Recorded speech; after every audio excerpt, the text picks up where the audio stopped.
بسم اللہ الرحمن الرحیم۔ آج اس ریکارڈنگ کا مقصد فرائض کی ادائیگی۔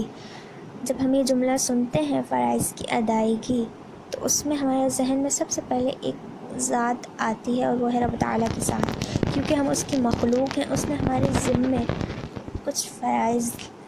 واجب کیے ہیں یا کچھ فرائض ہمارے ذمے لازم کیے ہیں۔ جیسے ایک باس ہوتا ہے، جب وہ اپنے امپلائی پہ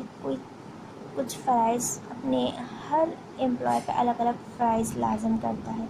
لیکن کچھ فرائض ایسے ہوتے ہیں جو سب پہ لازم ہوتے ہیں، جیسے وقت کی پابندی۔ تو ایسے ہی اللہ تعالیٰ نے ہمارے ذمے کچھ فرائض لگائے ہیں جو سب پہ لازم ہیں، اور ان میں سب سے پہلے ہے نماز۔ بے شک ہم نماز پڑھتے ہیں، لیکن ہماری ایسی بہت سی نمازیں ہیں جو سستی اور کاہلی کی وجہ سے ہم سے قضا ہو چکی ہیں، اور جب ہم اس کے بارے میں سوچتے ہیں تو ہمارا نفس فوراً کہتا ہے نہیں تم سے اتنی ساری نمازیں قضا کیسے ادا ہوں گی، چھوڑو، اللہ تعالیٰ معاف فرمانے والا ہے، اللہ تعالیٰ معاف فرما دے گا۔ بے شک اللہ تعالیٰ معاف فرمانے والا ہے، لیکن اللہ تعالیٰ نے یہ بھی تو فرمایا کہ جب میں سب سے پہلے اپنے بندے سے سوال کروں گا تو وہ نماز کا سوال ہوگا۔ تو جب اس دن اللہ تعالیٰ ہم سے روز محشر سوال کرے گا، جب انسانیت کا مجموعہ بھرا ہوگا، جب انسانیت کا مجموعہ لگا ہوگا، اس وقت جب اللہ تعالیٰ ہم سے سوال کرے گا تو ہم کیا جواب دیں گے؟ تو یہاں پر اس شرمندگی کو اٹھانا بہتر ہے بنسبت اس شرمندگی کے جو بروز قیامت تمام انسانیت کے سامنے ہمیں اٹھانی پڑے گی۔ ہمارا نفس جو ہے وہ ہمارے خلاف کام کرتا ہے، وہ ہمیں ابھارتا، اچھی چیزوں پہ نہیں ابھارتا کبھی بھی، وہ ہمیشہ غلط چیزوں پر ابھارتا ہے، اور اچھی چیزوں پہ ہمیں کہتا ہے نہیں تم سے نہیں ہوگا، تم نہیں کر سکتے۔ ہاں، لیکن جو ہمارے فقہ کرام ہیں انہوں نے ہمارے لیے ایک تخفیف طریقہ بتایا ہے کہ جس کی بنا پر ہم اپنی قضا نماز کو ادا کر سکتے ہیں، اگرچہ وہ کثیر تعداد میں موجود ہوں۔ تو سب سے افضل طریقہ تو وہی ہے، جیسے نماز کو ادا کرتے ہیں ویسے ہی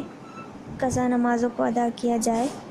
لیکن اگر ہماری اتنی کثیر تعداد میں نمازیں ہیں اور ہمارا نفس ہمیں یہ کہتا ہے کہ تم سے ادا نہیں ہوں گی، تو اس نفس کو خوش کرنے کے لیے اگر ہم اس تخفیف والے طریقے پر اپنی قضا نمازوں کو ادا کریں تو ہماری نمازیں ادا ہو جائیں گی،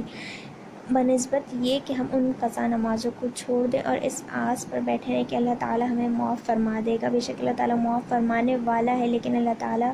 ان فرائض کے بارے میں ضرور سوال کرے گا جو اس نے ہمارے ذمے لگائے ہیں یا ہم پہ لازم کیے ہیں۔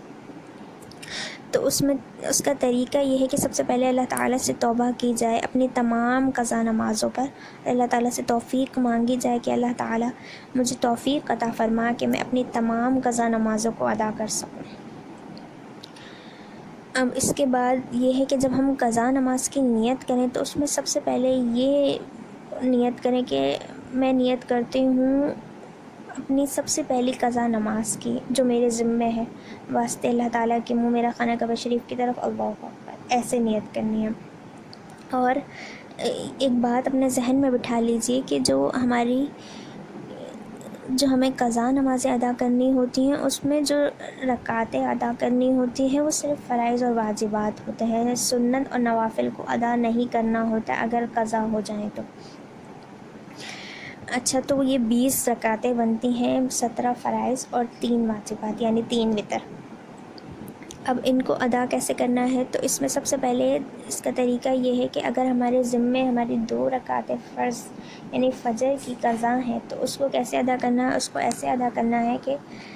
ثنا، جب ہم تکبیر کہتے ہیں اللہ اکبر، اس کے بعد جب ہم ثنا پڑھتے ہیں اور اعوذ باللہ، بسم اللہ، تعوذ اور تسمیہ پڑھتے ہیں، اس کو ہم نہ پڑھیں، ڈائریکٹ سورہ فاتحہ سے شروع کریں، یعنی الحمدللہ سے شروع کریں اور کوئی بھی چھوٹی سورت پڑھیں، اور اس کے بعد ہم رکوع میں جائیں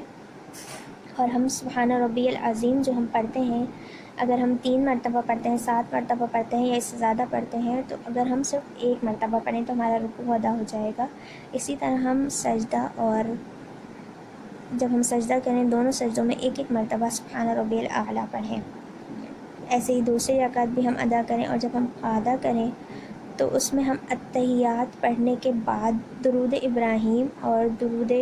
درود ابراہیم اور دعائے معصورہ کے بجائے اگر ہم صرف اللہم صلی علی محمد کہیں اور سلام پھیر دیں تو ہماری نماز ادا ہو جائیں گی، 2 رکعت فرائض جو ہمارے ذمے تھے وہ ادا ہو جائیں گے۔ اب اسی طرح 4 رکعتیں جو ہوتی ہیں اس میں اگر ہم تیسری اور چوتھی رکعت میں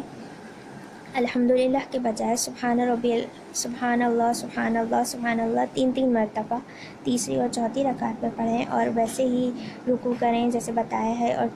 رکوع کریں اور سجدہ کریں، اور اس کے بعد جب چوتھی رکعت میں قعدہ کریں تو ویسے ہی اتحیات پڑھنے کے بعد دعائے معصورہ اور درود شریف کے بجائے اللہم صلی علی محمد کہیں اور سلام پھیر لیں تو ہمارے ذمے سے 4 فرض جو ہمارے ذمے تھے وہ ادا ہو جائیں گے۔